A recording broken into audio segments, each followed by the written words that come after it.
महायुद्ध युद्ध 2024।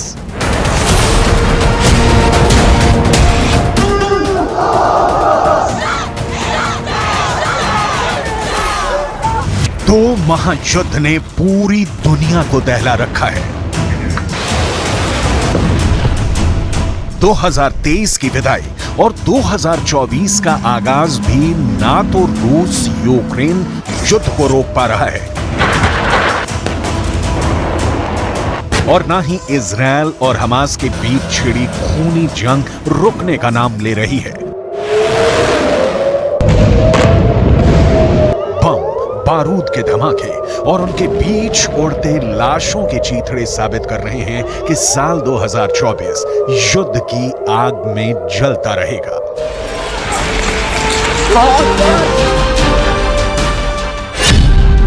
दो महायुद्ध युद्ध 2024।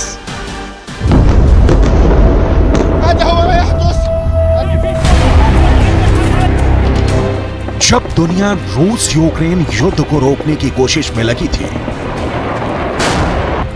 ठीक उसी वक्त साल 2023 में मिडिल ईस्ट में ऐसा हमला हुआ है जिसने अरब वर्ल्ड को तीसरे विश्व युद्ध का अखाड़ा बना दिया है। 7 अक्टूबर 2023 को जिस तरह से हमास के लड़ाकों ने 5000 रॉकेटों के साथ इजरायल के शहरों पर हमले किए,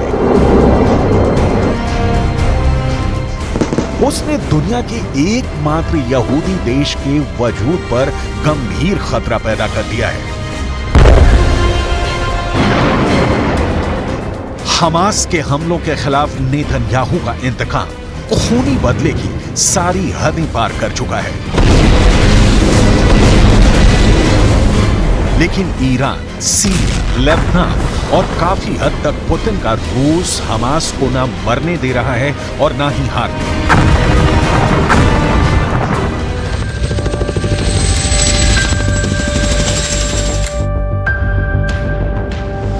नमस्कार, आपके साथ मैं हूं सबीना तामंग देशमुख। आप देख रहे हैं युद्ध 2024। इस वक्त दो महायुद्ध ने दुनिया के वजूद को खतरे में डाल दिया है। हम आपको रूस यूक्रेन युद्ध में अब तक आखिर क्या क्या हुआ, इससे जुड़ी खौफनाक खतरनाक सच्चाई से रूबरू करवाने जा रहे हैं। इसके साथ ही हम आपको इजरायल और हमास के बीच लगभग 90 दिन से चल रही महाखूनी जंग की महा हकीकत से भी रूबरू करवाएंगे, जहां हमास लगभग 3 महीने से इजरायली हमलों को झेलता आ रहा है। लेकिन पहले आप ये देखिए कि 71 साल के पुतिन ने अकेले अपने दम पर यूक्रेन और नेटो के 31 देशों को आखिर कैसे 2 साल से छका रखा है। 24 फरवरी 2022 रूस का यूक्रेन पर हमला।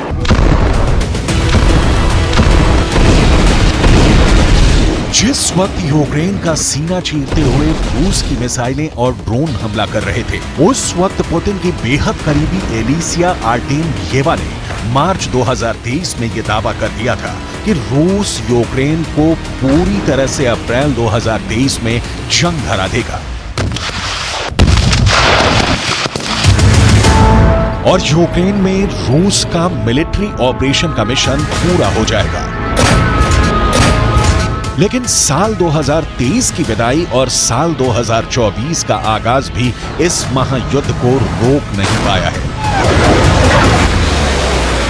24 फरवरी 2022 को जब रूस ने यूक्रेन पर हमला किया था, तो उस वक्त पुतिन को लग रहा था कि जिस तरह से साल 2014 में यूक्रेन के क्राइमिया पर रूस ने कब्जा किया है,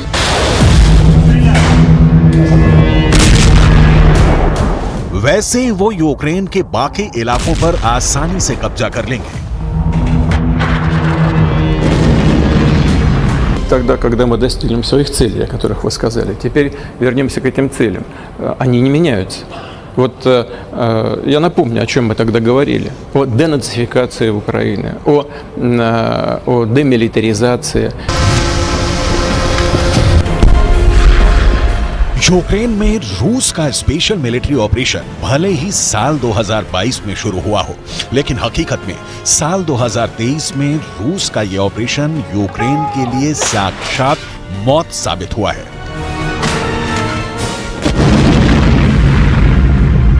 एक तरफ अमेरिका, ब्रिटेन, जर्मनी, फ्रांस समेत नाटो के 31 देश और पश्चिम के 50 देश मिलकर यूक्रेन का जंग में साथ दे रहे हैं। तो वहीं दूसरी तरफ पुतिन का रूस 3 देशों के दम पर यूक्रेन को घुटनों पर ले आया है। Результат і для України, і для всієї Європи. Ще один крок до свого повноправного членства України в ЄС.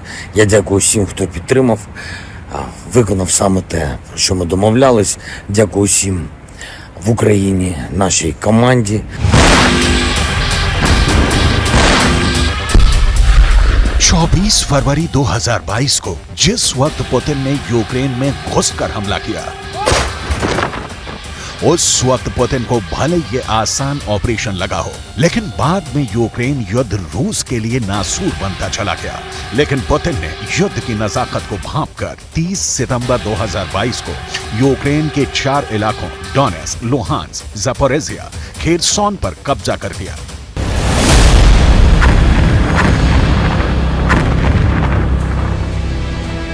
इधर यूक्रेन को लग रहा था कि नाटो के सबसे एडवांस और घातक टैंकों के जरिए वो रूसी सेना को खदेड़ देंगे। 4 जून 2023 से यूक्रेन ने रूस के खिलाफ काउंटर अटैक शुरू कर दिया।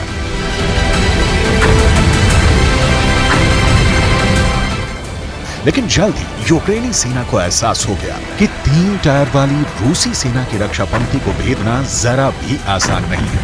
रूस की सैन्य ताकत ने यूक्रेन को बर्बाद कर दिया। असल में युद्ध में यूक्रेन रूस के सामने टिक ही नहीं पा रहा था, लेकिन रूस के सामने यूक्रेन क्यों टिक पा रहा है?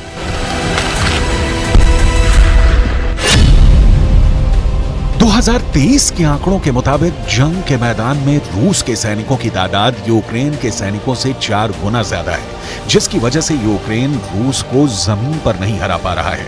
यहां तक कि हवाई ताकत में भी यूक्रेन रूस के सामने टिक नहीं पा रहा है। आंकड़ों के मुताबिक रूस के पास 13 गुना ज्यादा लड़ाकू विमान है, जो यूक्रेनी सेना, यूक्रेन के सैन्य अड्डों और शहरों को तबाह कर रहे हैं। वहीं समंदर में भी यूक्रेन नाटो से मिली तमाम सैन्य मदद के बावजूद टिक नहीं पा रहा है। रूस के पास यूक्रेन की तुलना में 16 गुना नौसैनिक बेड़े हैं, जो यूक्रेनी सेना को बर्बाद कर रहे हैं। अगर हम लड़ाकू बख्तरबंद की बात करें तो यहाँ भी रूस यूक्रेन पर जबरदस्त तरीके से हावी साबित हो रहा है। रूस के पास यूक्रेन से 4 गुना ज्यादा लड़ाकू बख्तरबंद वाहन हैं। Что касается демилитаризации, не хотят договариваться, ну что ж, мы тогда вынуждены принимать другие, в том числе военные меры. Но сегодня Украина почти ничего уже не производит. Пытаются что-то там еще сохранить, но почти ничего не производят. Все привозят, извините за моветон, на халяву все привозят. Но эта халява когда-то может и закончиться. И, судя по всему, так и заканчивается. पूर्वी यूक्रेन, दक्षिणी यूक्रेन और उत्तरी यूक्रेन पर रूस सेना ने सबसे ज्यादा कोहराम मचाया हुआ है।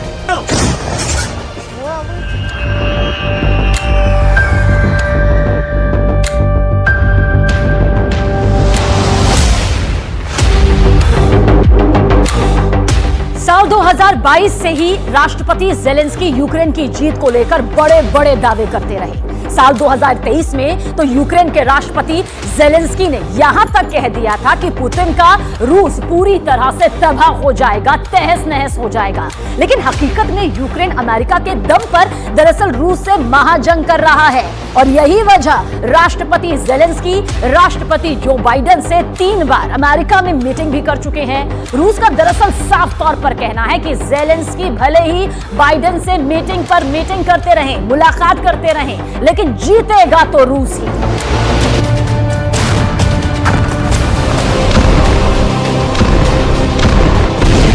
अमेरिकी एजेंसियां दावा कर रही हैं कि रूस के 90% के करीब सैनिक मारे गए हैं या फिर घायल हुए हैं, लेकिन इस दावे पर यकीन करना मुश्किल है।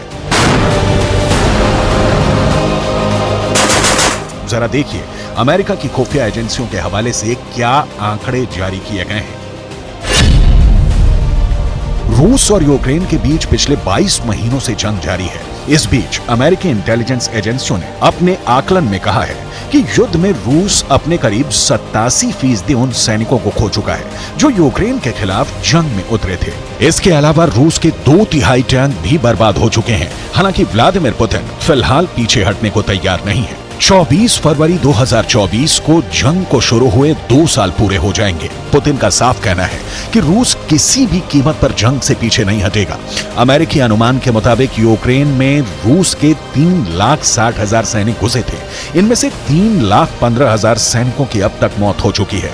इसके अलावा रूस के 3500 में से 2200 टैंक भी बर्बाद हो चुके हैं। यही नहीं, रूसी सेना के वाहनों को भी नुकसान पहुंचा है। अनुमान के मुताबिक रूस अपने 1/4 से ज्यादा हथियारों को खो चुका है। पिछले दिनों यह भी खबर आई थी कि व्लादिमीर पुतिन ने नए हथियार हासिल करने के लिए ही उत्तर कोरिया के तानाशाह किम जोंग उन से मुलाकात की थी। Практически по всей линии соприкосновения наши вооруженные силы, скажем скромно, улучшают свое положение. Практически все находятся в активной стадии действий, в активной стадии.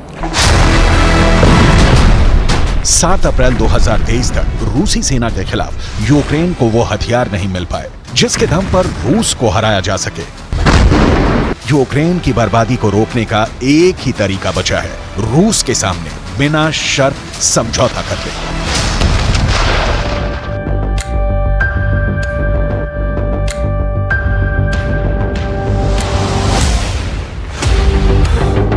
साल 2023 में भले ही रूस ने जीत का ऐलान ना किया हो, लेकिन अमेरिका में हुए एक सर्वे के मुताबिक अमेरिका की आधी आबादी अब महायुद्ध में यूक्रेन की आर्थिक मदद करने का विरोध करने लगी है। कुछ पश्चिमी देशों के वॉर एक्सपर्ट्स तो यहां तक कहने लगे हैं कि साल 2023 युद्ध के लिहाज से व्लादिमीर पुतिन के लिए अच्छा साल रहा, जिसका फायदा अब पुतिन साल 2024 में जरूर उठाएंगे।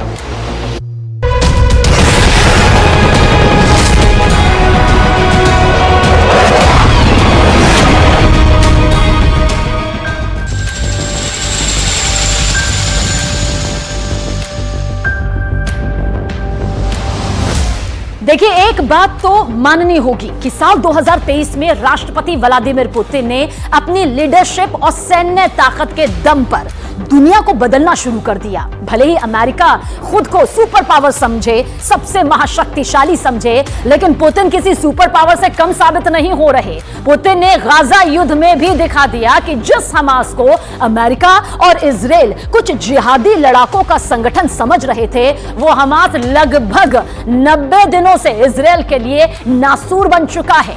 अब सवाल ये उठ रहे हैं कि क्या गाजा पट्टी का गदर मिडिल ईस्ट में तीसरे विश्व युद्ध का कारण बनेगा? और इस सवाल का जवाब साल 2024 में यकीनन मिल भी सकता है। अल्लाहू अकबर!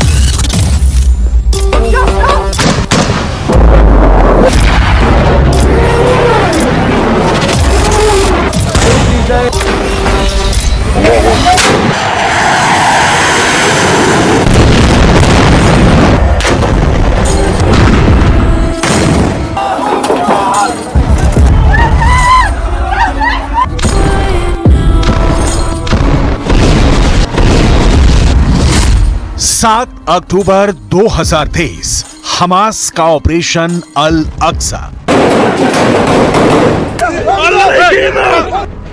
साल 2023 इजराइल के लिए खूनी साल साबित हुआ है और साल 2024 में इजराइल खून के आंसू रोने को मजबूर है। साल 2023 में हमास के खिलाफ ऑपरेशन स्वॉर्ड ऑफ आयरन।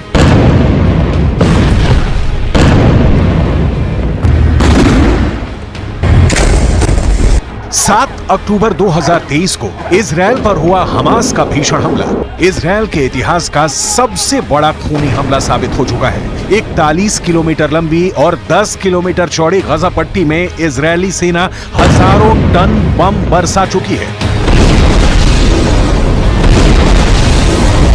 लेकिन अभी तक ना तो हमास का सफाया हो पाया है और ना ही हमास ने हार मानी है। उत्तरी गाजा, दक्षिणी गाजा और वेस्ट बैंक में पिछले 90 दिनों से इजरायल की आईडीएफ खूनी बदले ले रही है। लेकिन 3 महीने बाद भी इजरायल सिर्फ उत्तरी गाजा पर ही जीत का दावा अभी तक कर पाया है। לוחמים על הקרקע, לפעמים גם מתחת לקרקע, ויש לנו עיניים בשמיים. אנחנו אומרים למחבלי החמאס, אנחנו רואים אתכם ואנחנו נגיע אליכם. אנחנו ממשיכים במלחמה, מעמיקים את הלחימה בדרום הרצועה ובמקומות אחרים. אנחנו נלחמים עד הסוף, ובעזרת הטכנולוגיה המתקדמת ביותר. गाजा पट्टी में जंग के शुरुआती दिनों में इजरायली सेना को लग रहा था कि वो उत्तरी गाजा से हमास के लड़ाकों का पूरी तरह से सफाया कर देगी, लेकिन ऐसा पूरी तरह से नहीं हो पाया है। 500 किलोमीटर के दायरे में फैली हमास की 1300 से ज्यादा सुरंगों में जब इजरायली सेना का हमास के लड़ाकों से सामना हुआ तो पता चला कि हमास छोटे युद्ध के लिए नहीं बल्कि कई सालों तक जंग करने की तैयारी कर चुका है। साल 2023 में गाजा पट्टी में हुए इजरायली हमलों में अब तक 1 लाख से ज्यादा इमारतें गाजा में तबाह हो चुकी हैं।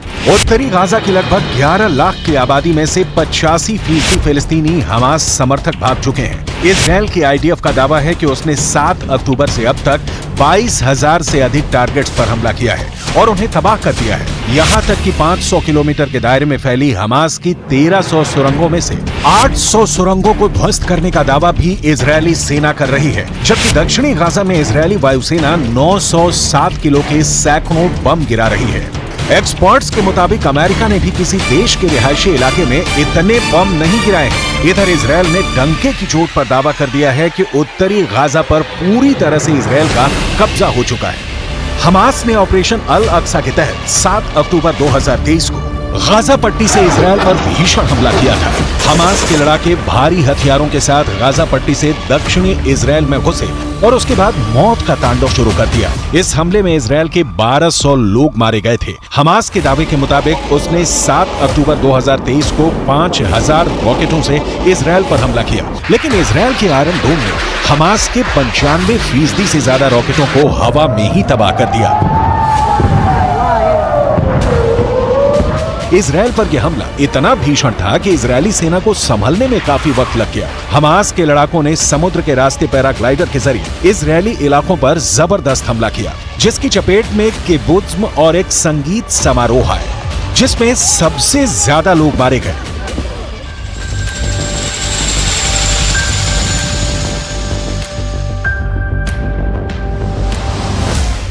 हमास के हमले को इजरायल ने नरसंहार बताया। इजरायल के 75 साल के वजूद में पहली बार, जी हां पहली बार ऐसा हुआ जब खुद इजरायली सरकार को यह एहसास हुआ कि अगर हमास का सफाया नहीं किया गया तो फिर इजरायल का वजूद, उसका अस्तित्व मिडिल ईस्ट में पूरी तरह से खत्म हो जाएगा।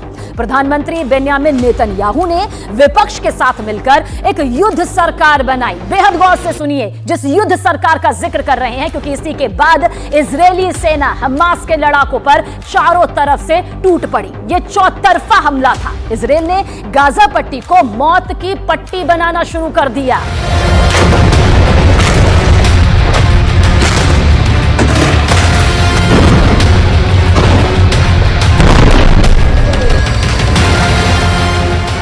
गाजा युद्ध इजरायल के लिए मिडिल ईस्ट में नासूर बन चुका है। 22 मुस्लिम मुल्कों से बनी अरब लीग इजरायल के खिलाफ एकजुट हो चुकी है। ईरान, लेबनान, सीरिया और रूस गाजा में हमास का साथ दे रहे हैं।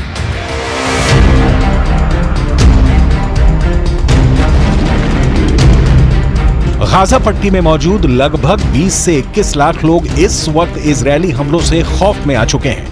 लगभग 11 लाख की आबादी उत्तरी गाजा से दक्षिण गाजा की तरफ जान बचाने के लिए भागने लगी और इधर उत्तरी गाजा पर इजरायली वायुसेना के लड़ाकू विमानों ने हजारों बम गिराना शुरू कर दिए। इजरायल की कॉर्पोरेट बॉम्बिंग ने देखते ही देखते उत्तरी गाजा में इमारतों को जमीन में दफन कर दिया। इजरायल पर हुए भीषण हमले के लिए हमास के 2 नेताओं को इजरायल मास्टरमाइंड मान रहा है। पहला है हमास नेता इस्माइल हानिया। 61 साल का इस्माइल हानिया कतर और काहिरा से बैठकर इजरायल के खिलाफ जंग को तेज करने में अभी भी जुटा है। हमास का दूसरा बड़ा नेता है 61 साल का याया सिनवार, जिसे दक्षिणी गाजा में मौजूद खान यूनुस का कसाई बोला जाता है। याया सिनवार और इस्माइल हानिये इस वक्त हमास की रीढ़ बने हुए हैं, जिन्हें जान से मारने की कोशिश में इजराइल जुटा हुआ है। हमास की सैन्य शाखा इज्जुद्दीन अल कसम ब्रिगेड में लगभग 30,000 से 45,000 लड़ाके होने का दावा किया जाता है और यही इस वक्त उत्तरी और दक्षिणी गाजा में इजरायली सेना पर भीषण हमले कर रहे हैं। हमास के पास 1.5 लाख से ज्यादा रॉकेट होने का दावा किया जा रहा है। हालांकि इजरायल ने हमास के हजारों रॉकेट्स को तबाह और बर्बाद कर दिया है। हमास को ईरान से घातक हथियार और रॉकेट मिलने का भी दावा किया जा रहा है। 63 साल के ईरानी राष्ट्रपति इब्राहिम रईसी ऐलान कर चुके हैं कि हमास को तबाह नहीं होने देंगे, जबकि लेबनान का हिजबुल्ला ग्रुप हमास का साथ देने के लिए मरते दम तक साथ देने का वादा कर रहा है। 63 साल का Hezbollah chief Hasan Nasrullah Israel के वजूद को खत्म करने की धमकी दे रहा है। हमास को सबसे बड़ी ताकत रूस से मिल रही है। 71 साल के रूसी राष्ट्रपति व्लादिमीर पुतिन ने इजरायल को साफ चेतावनी दी है कि अगर गाजा पट्टी में इजरायल ने तुरंत हमले नहीं रोके तो इसके परिणाम बहुत घातक होंगे।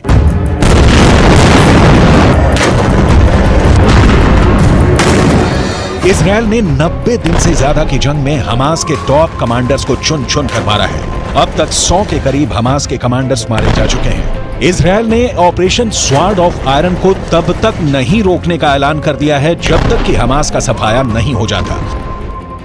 दक्षिणी गाजा में इजरायल सैकड़ों हमास के लड़ाकों को मारने का दावा कर चुका है। युद्ध विराम के बाद से इजरायली सैनिक दक्षिणी गाजा में घुस गए और खान यूनिस शहर और उसके आसपास हमास के लड़ाकों पर हमला कर रहे हैं। इजरायल ने खान यूनिस से भी 4 लाख की आबादी को तुरंत भागने को कह दिया है, जिसकी वजह से हालात बेहद खराब हो चुके हैं। उत्तर जबालिया शरणार्थी शिविर और गाजा शहर के पूर्वी शैजिया जिले के आसपास भीषण लड़ाई जारी है। इजरायल ने मिस्र की सीमा के पास राफा पर हवाई हमले तेज कर दिए हैं। गाजा पट्टी में अब तक 20,000 से ज्यादा फिलिस्तीनी मारे जा चुके हैं, जबकि 54,000 के करीब फिलिस्तीनी घायल हुए हैं। इजरायल ने गाजा में जंग के लिए 1,60,000 सैनिकों को उतारा हुआ है, जबकि इजरायल ने ऑपरेशन के लिए 3 लाख रिजर्व सैनिक जमा कर लिए हैं। इजरायली दावे के मुताबिक हमास के 10,000 से ज्यादा लड़ाके मारे जा चुके हैं, जबकि 7 अक्टूबर 2023 से अब तक इजरायल के 475 से ज्यादा सैनिक जंग में मारे जा चुके हैं।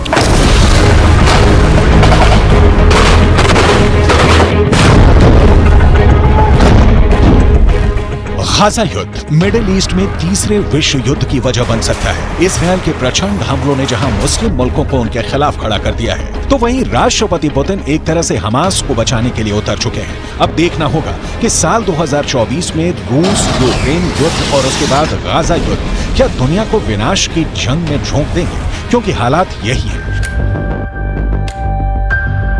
हम उम्मीद करते हैं कि साल 2024 में युद्ध खत्म होंगे। हम उम्मीद करते हैं जिस खूनी महाजंग से लाखों परिवार तबाह हो रहे हैं, बर्बाद हो रहे हैं, उन्हें फिर नई जिंदगी जीने का मौका मिलेगा। आप सभी को हमारी पूरी टीम की तरफ से, न्यूज़ 18 इंडिया की तरफ से नए साल की ढेरों शुभकामनाएं।